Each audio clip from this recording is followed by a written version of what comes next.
You may always have had a bent to anthropology, but I think you became a professional anthropologist by rather slow degrees, didn't you? You read something else at Cambridge. Well, yes, it was an accident. When I was at Cambridge, I had no idea I was going to be an anthropologist. I came up to read mathematics and went on to read engineering, which I took my degree in engineering.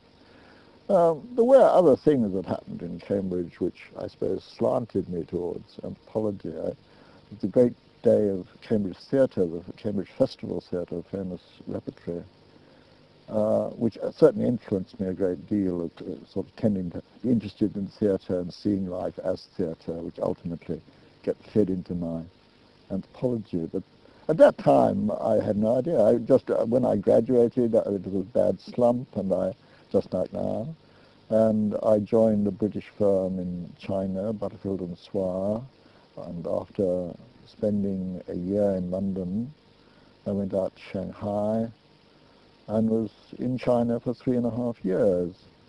That is until the end of 1936.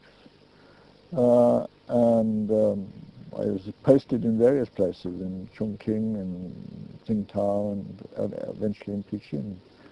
And you began to be interested in anthropological matters at that time, did you? In an amateurish way, perhaps? Well, I travelled a great deal and made a point of every time I had the chance, I got to the most obscure parts of China, borders of Tibet and borders of Mongolia and so on.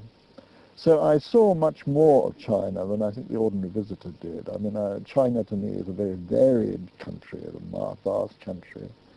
And it was an enormous, for a young man to be impressed by the extraordinary situation of here is a great civilization which of immense antiquity, which is completely viable as was.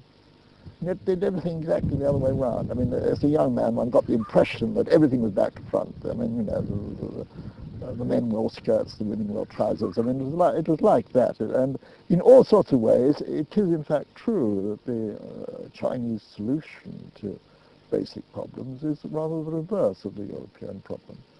And this gradually filtered into my interests, I think.